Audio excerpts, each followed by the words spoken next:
राजकारणात काम करणाऱ्या महिला कोणत्या ना कोणत्या राजकारण्यासोबत बेड शेअर करूनच पुढे येतात. मित्र हो, आपल्या देशामध्ये महिलांचा आदर केला जातो, सन्मान केला जातो. पुरुषापेक्षा आपण किंचितही कमी नाही हे महिलांनी तर आपल्या सामर्थ्यानं दाखवूनही दिलेला आहे. त्यामुळे आता ते नाकारायचा हा प्रश्न तर अजिबात कुठेच उरत नाही. सरकारकडून सुद्धा महिला सबलीकरणाचा प्रयत्न केला जातो. महिलांच्या आरक्षणासाठी सरकारकडून मोठी पावलं उचलली गेली आहेत. या सगळ्या गोष्टी जरी खऱ्या असल्या तरी प्रत्यक्षात महिलांना किती अडचणींना सामोरं जावं लागतं हे आपण रोज पाहतो समाजामध्ये.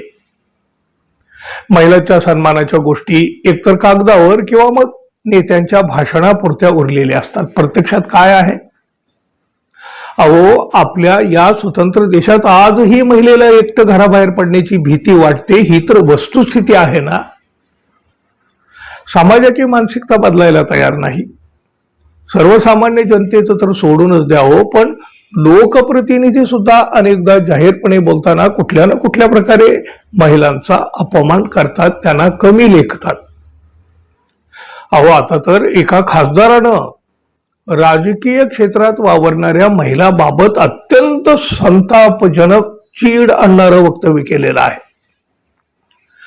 राजकारणात काम करणाऱ्या महिला कोणत्या ना कोणत्या राजकारण्यासोबत बेड शेअर करूनच पुढे येतात.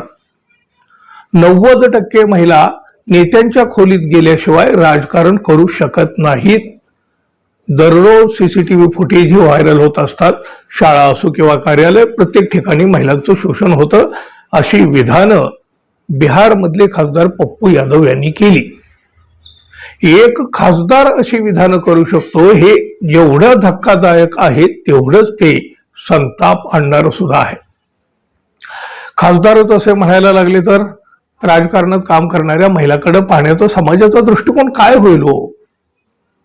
एकीकडं राजकारणात महिलांना पुढे आणण्याची भाषा केली जाते आणि दुसरीकडं त्यांची अशा प्रकारे इतक्या वाईट पद्धतीनं बदनामी केली जाते. पप्पू यादव यांचं हे वक्तव्य महिलांचा आत्मसन्मान आणि सामाजिक प्रतिष्ठेला ठेच पोहोचवणारं आहे. बिहारच्या महिला आयोगानं याची गंभीर दखल घेतलेली आहे. त्यांना एक नोटीसही दिली गेलेली आहे आणि तुमचं लोकसभा सदस्यत्व रद्द करण्याची शिफारस का करू नये अशी विचारणाही या पप्पू यादव यांना केलेली आहे. त्यांच्यावर काय कारवाई होईल न होईल हे अर्थात हे पाहावं लागेल, पण राजकारणातील महिलाकडे पाहण्याची त्यांची नजर कशी आहे हे मात्र यामुळं उघडं पडलं. राजकारणामध्ये असे पप्पू यादव काही एकटे नाहीत हो. महाराष्ट्र तरी कुठं कमी आहे आपला. महाराष्ट्रात सुद्धा अनेक नेत्यांनी महिलांच्या संदर्भात आक्षेपार्ह विधानं केलेली आहेत. आपल्या यावेळेला यापूर्वी आपण ऐकलेले आहेत, पाहिलेले आहेत.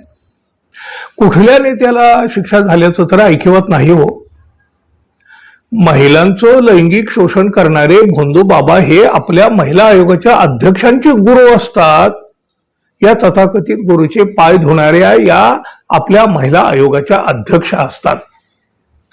मित्रांनो, आता तुम्हीच सांगा, कसा जपणार महिलांचा आत्मसन्मान आणि प्रतिष्ठा? त्यापूर्वी मित्रांनो, एक विनंती, जाता जाता आपल्या चॅनलला सबस्क्राईब करावं ही एक अत्यंत माफक अशी अपेक्षा आहे.